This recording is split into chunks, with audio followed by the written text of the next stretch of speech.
The following is a special presentation of Tony Curry Radio. Want the real story behind the sound bites and headlines? Let's find the facts. Remember, it's not a conspiracy theory if it's the truth. You are not paranoid or confused. You just need to know. Welcome, everybody. It's time for Need to Know on the TKR Network. Kip Keefer with you for another program here. And, if you are sitting there wondering, what is he going to say today? What is he going to talk about? Well, you know what we have to talk about, the results of the election last Tuesday. But maybe your bewilderment about what I'm going to articulate is kind of in league with mine, because I have so many thoughts and so many reactions to what we saw on Tuesday, November 5th. The resounding voices of Americans were heard. There's a lot to unpack here.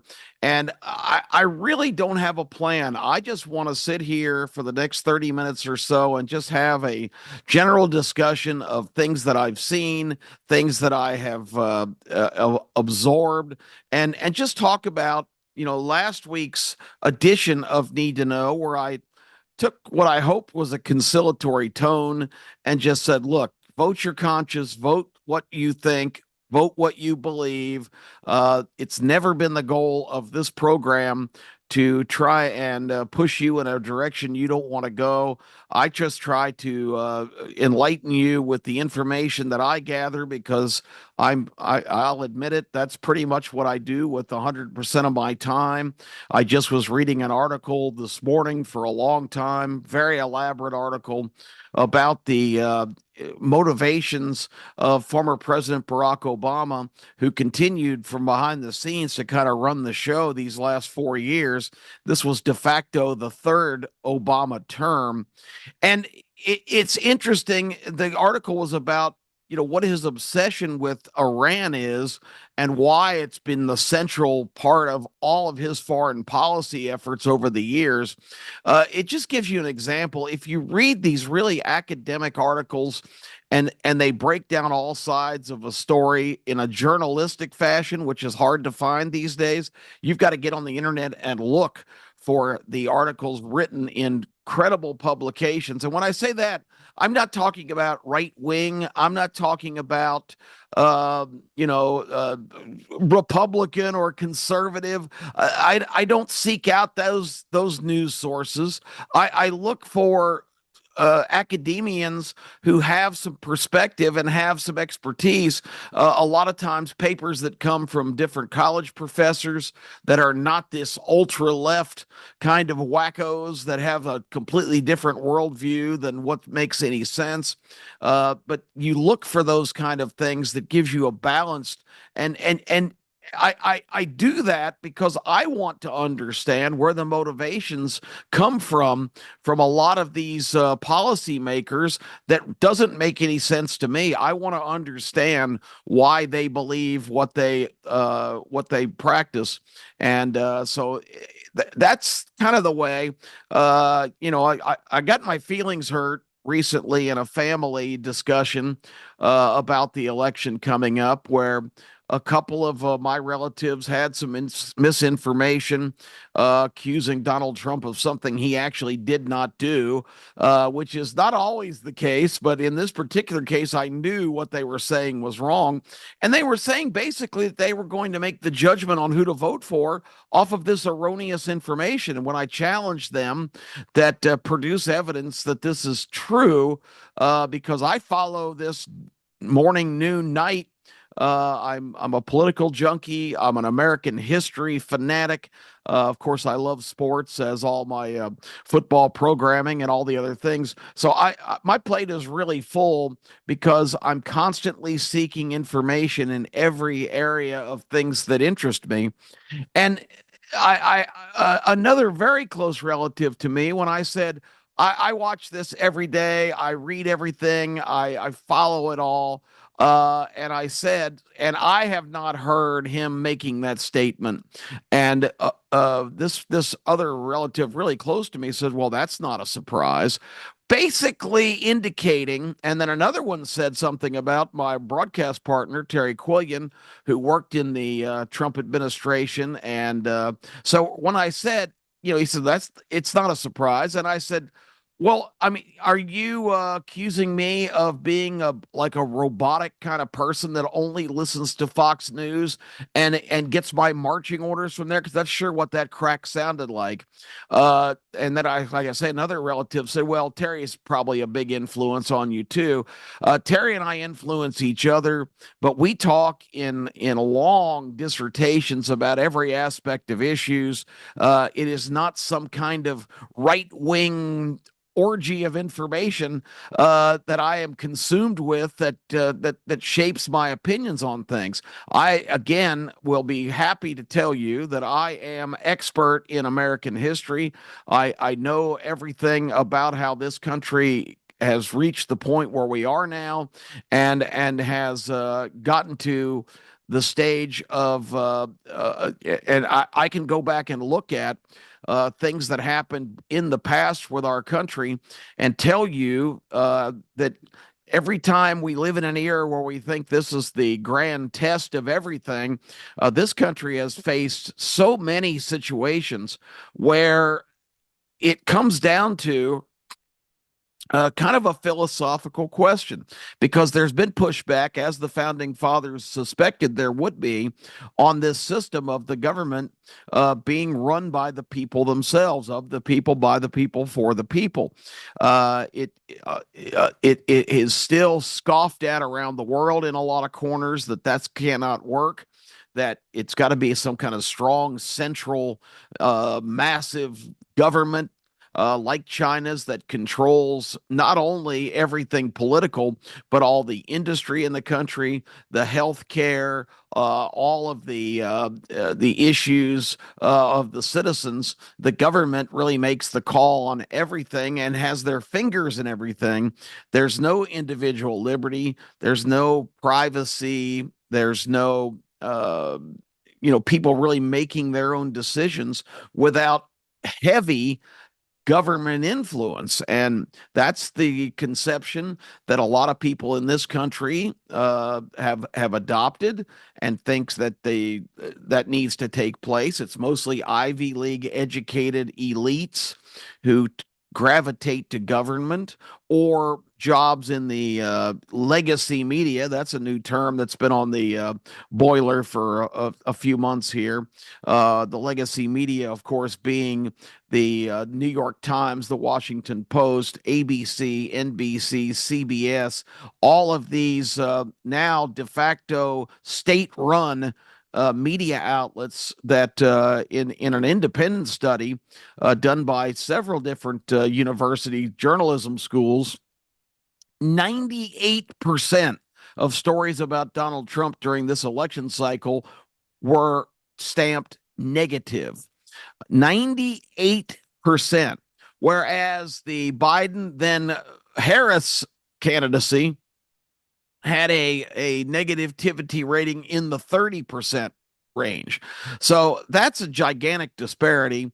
I'm talking about all of this because if you expected me to come on today and be giddy with excitement because of the result, if you listened to this show last Monday, I told you what the result was going to be. I told you this wasn't razor thin. I told you this was not a dead heat, the closest election ever in history, potentially. I told you that one side was going to blow the other out, and I did not say Trump was going to win definitively. I did say it's not going to be close, and the American people are going to make the right decision. So you know what I meant when I said that, and of course that played out, because let me just tell you, folks, this is a strong mandate.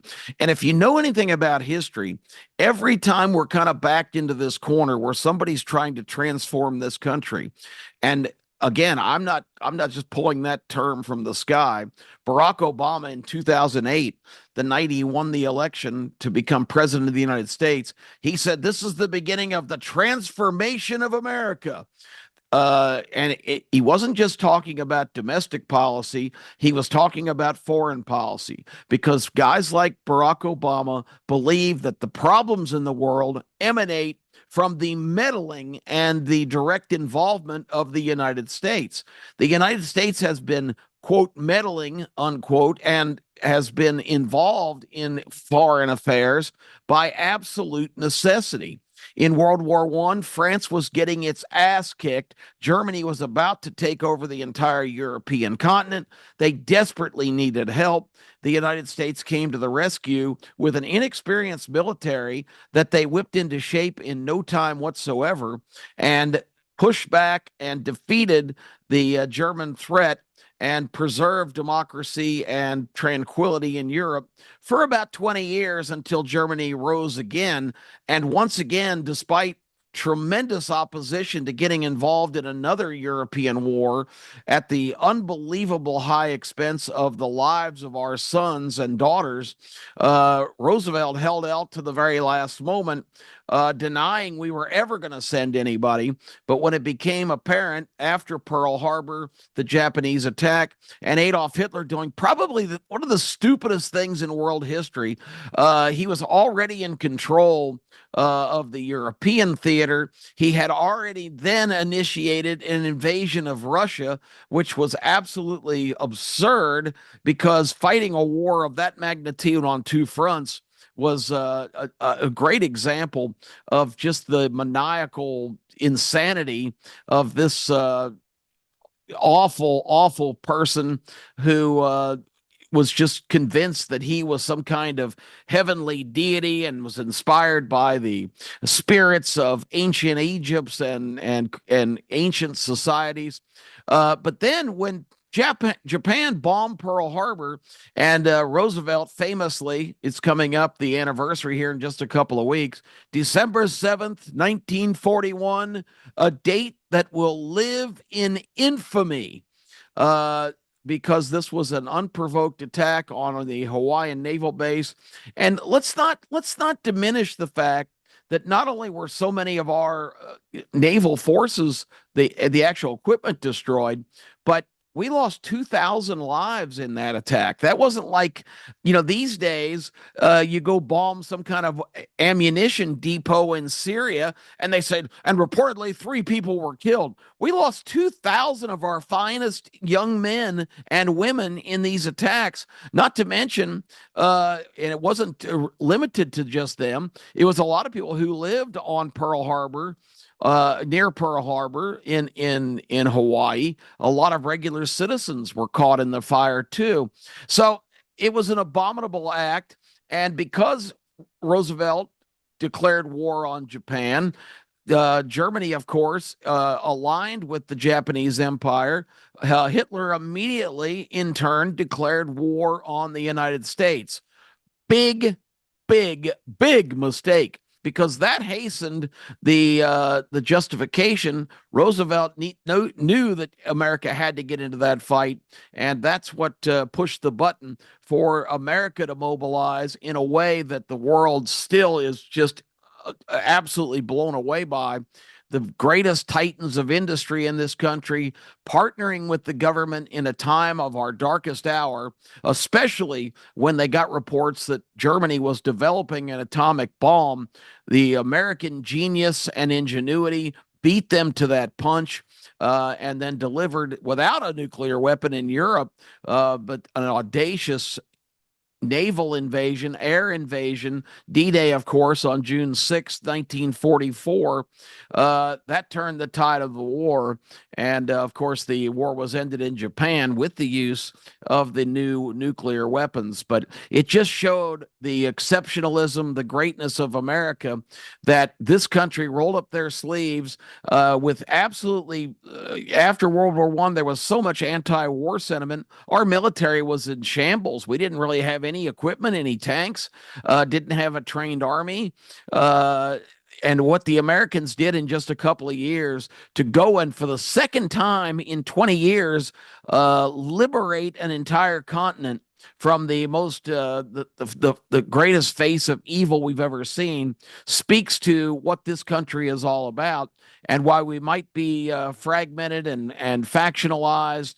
America still stands strong, as we saw last Tuesday night.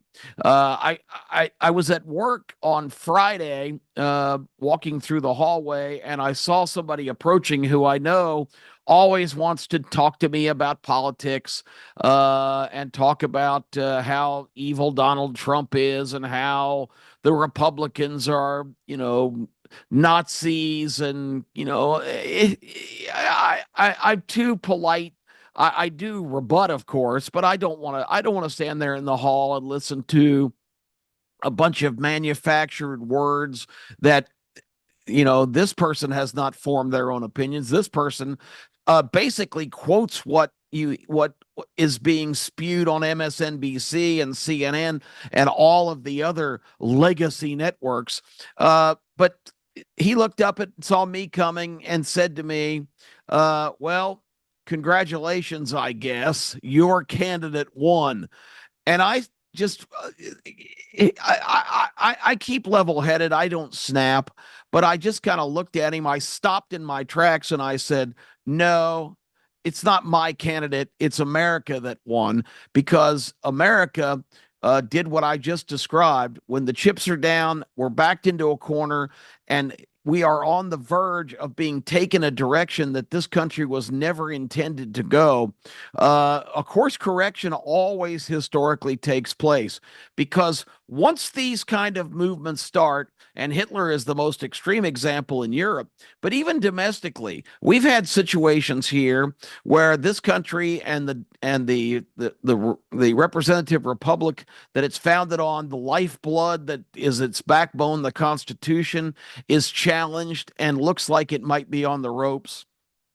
But one thing that always happens if you follow history, and I talked about it on this show a year ago, when the other side is starting to enjoy some traction and are making progress, they always make the fatal step of taking it too far.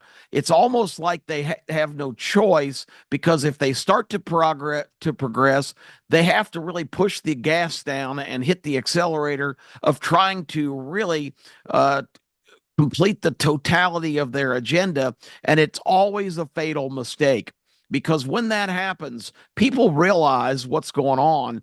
And the course correction historically in this country has always occurred. And throughout the history of the world, it has occurred in every one of these circumstances, where the people trying to push themselves into the arena and basically take control of everything that's traditional and fundamentally set for wherever they might be in whatever situation, the agitator that wants to change everything always bites off more than they can chew. In the words of the Frank Sinatra song, there are times, I'm sure you knew, when I bit off more than I could chew.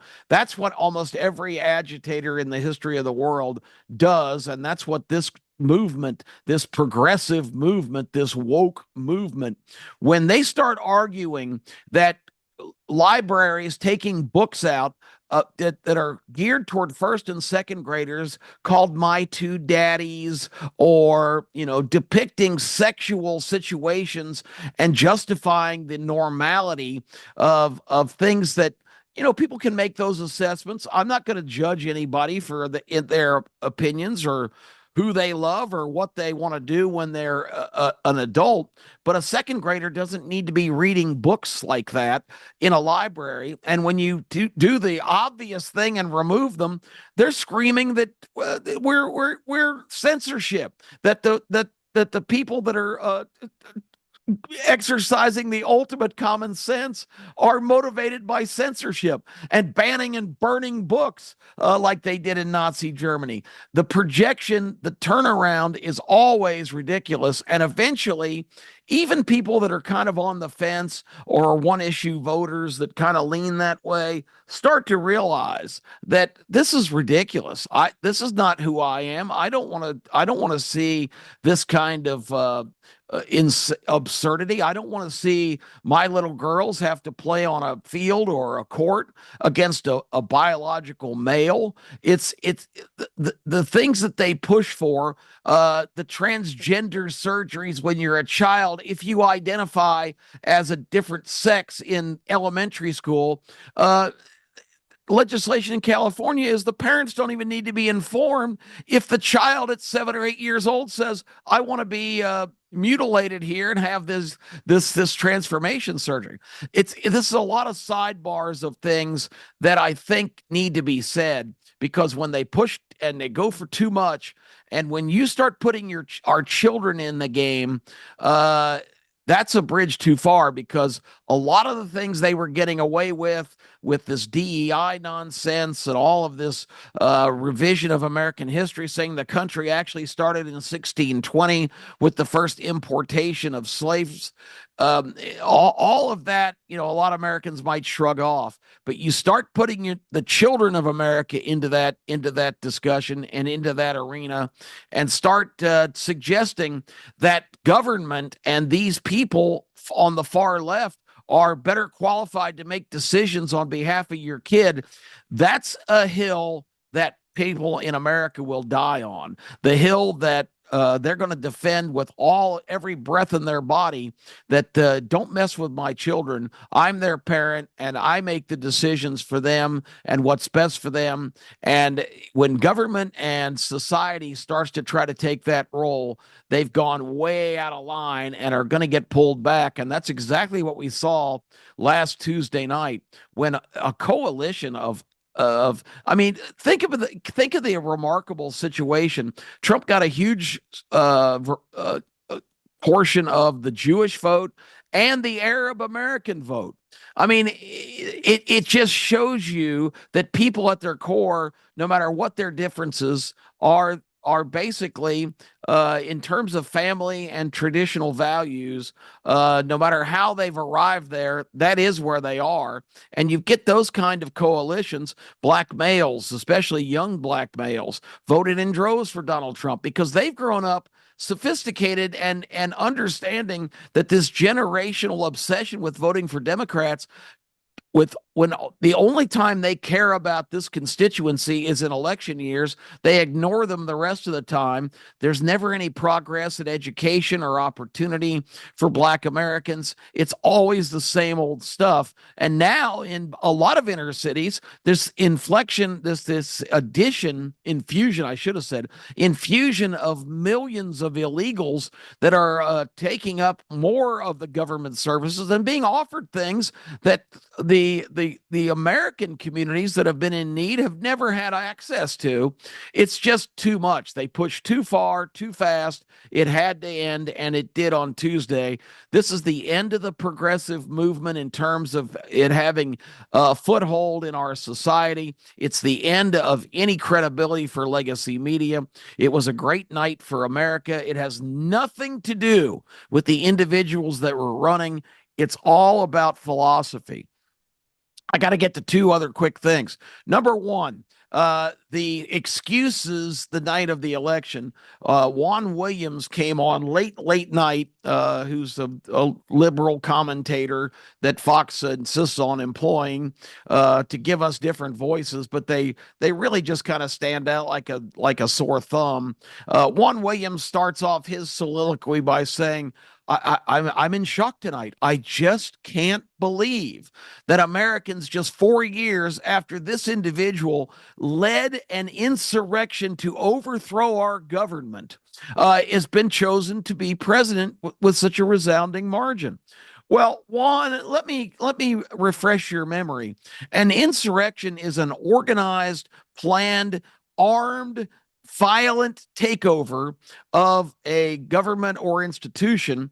If this was an insurrection, it was probably the most piss poor one of all time, because this was a bunch of people in the Capitol to express their outrage on an obviously altered election, which we're seeing some of the same shenanigans still. We're a week after the election, and in congressional races, that congressional races, now remember, that's not statewide. That's just one area of your state. We're only talking about maybe in a lot of these places, just no more than 75, 80,000 votes. You can count those in a couple of hours.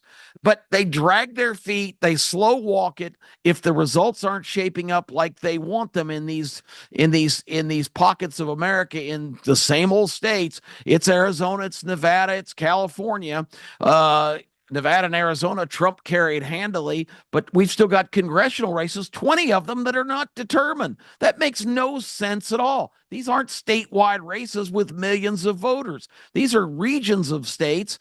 And why can't they count the vote and tell us who won? It's absolutely absurd.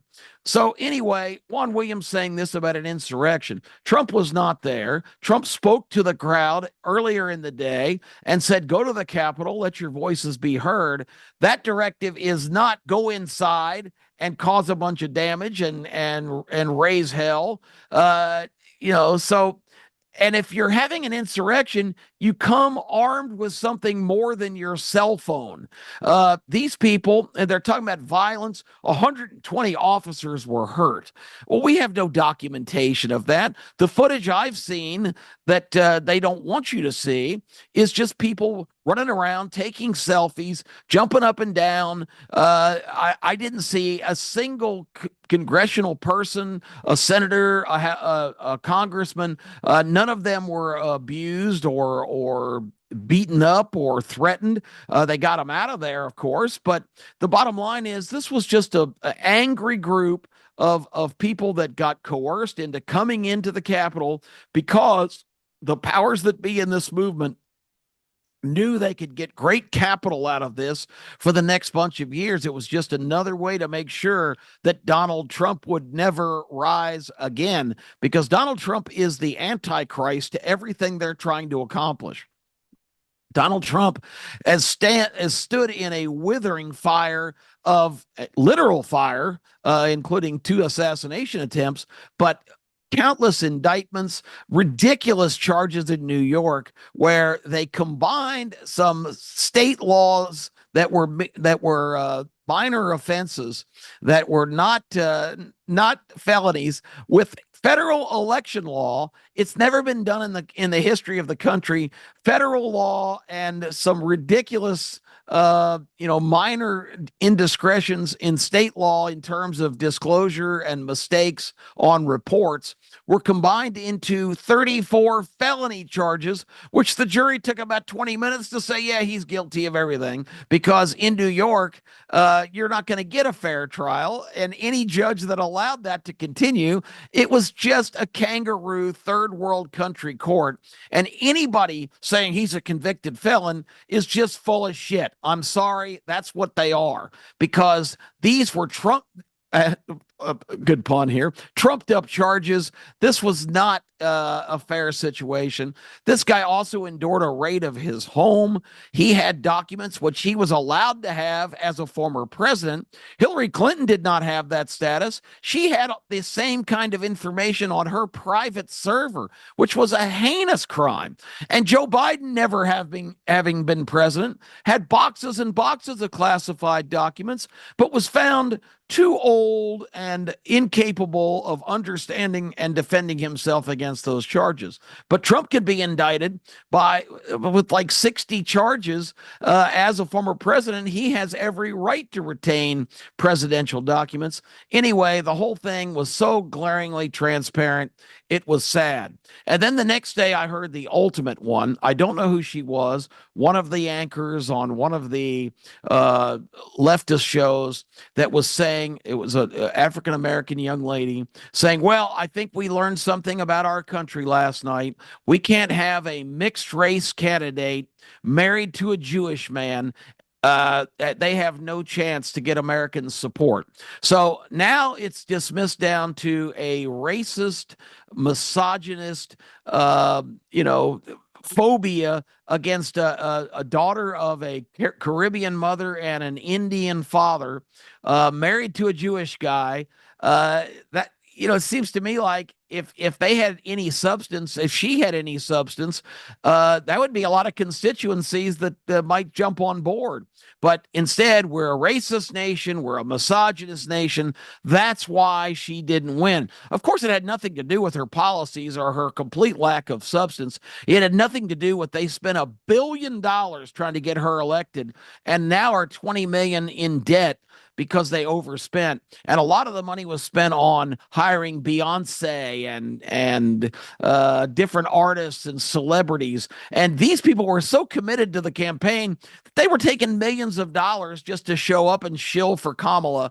She lost because she was the worst candidate maybe in the history of this country, brought nothing to the table, has been on the job in the White House for over 3,000 days, and she's telling you about things she's going to do to help you on day one of her administration, including cutting your taxes. No Democrat has cut taxes in the modern era. It's not done. It doesn't happen. It's just baloney. And I am so proud of my American brothers and sisters for recognizing this giant farce, this unbelievable fraud they tried to perpetuate on you. And in a situation where we didn't have emergency procedures, we didn't have votes showing up from everywhere else 5 days later, this was a slam dunk for Donald Trump. I hope he can step in and do a great job as president. I don't think his motivation and his determination to try and get this country back on track.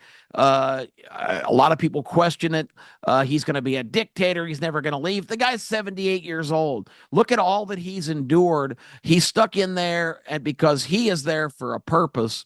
And the final thing I want to talk about, I said last week it was about energy, economy, Elon. I thought Elon Musk was the best addition to this movement. If the smartest, most successful man on earth throws his chips in on the Trump presidency and the course correction, once again, we're back to that word of getting back to the basics of following the founding fathers' constitutional principles, which was brilliantly laid out. They knew these tests would come, but they designed a form of government and a backbone to that government called the Constitution that has endured once again. But Elon Musk now is being just barbecued by leftist commentators. Oh, Musk is already the de facto president. He's in on calls with Zelensky and Trump. He's already got him involved in everything. Well, is that such a horrible thing to have the smartest, most accomplished guy in the world on board in your administration? I love it. Elon Musk is an absolute marvel, and all of a sudden to paint him in this brush of being some right-wing conservative wacko. This is the guy who was developing the electric vehicle situation. This is the guy who privatized space exploration and is building a rocket right now to go get two astronauts off the International Space Station that have been stranded there. This is a guy that is involved in Starlink, which is the most modern communication system that's why he was on the call with Zelensky, because their infrastructure in that country is completely trashed.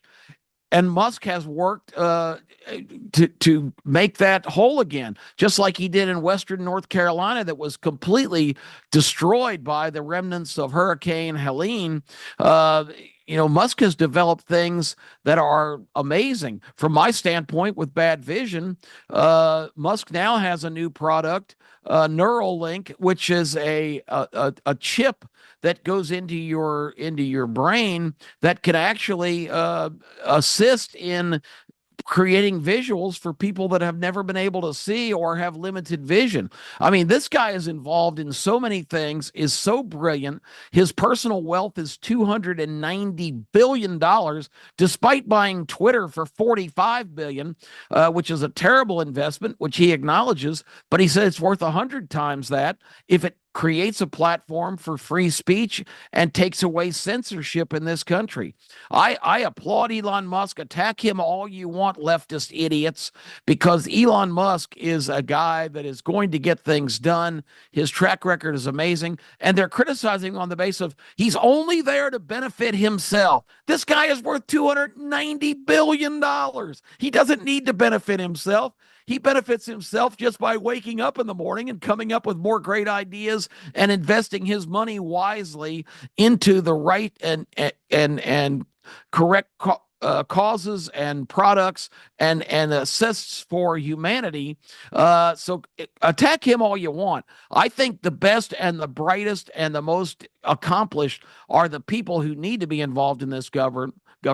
And I hope Trump follows through with his promise to put Elon Musk in charge of an independent committee to do a complete audit on this federal government. Look at where every dime's being spent. Look where every bit of corruption and fraud is taking place.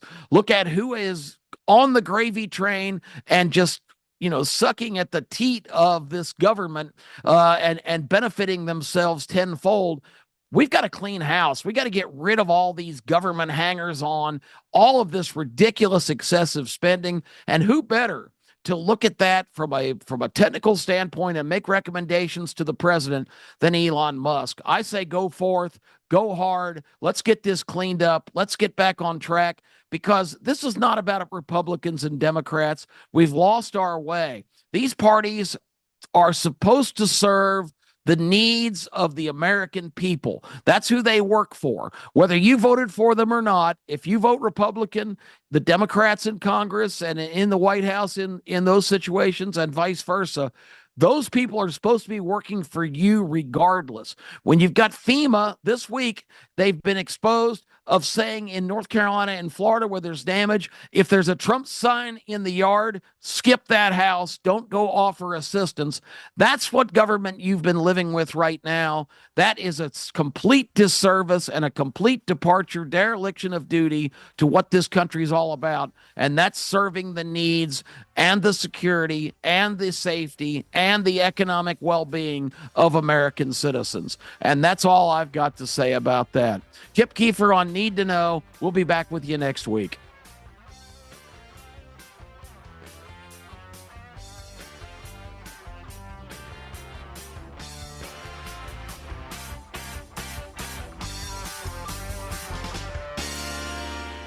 This has been a special presentation of Tony Curry Radio.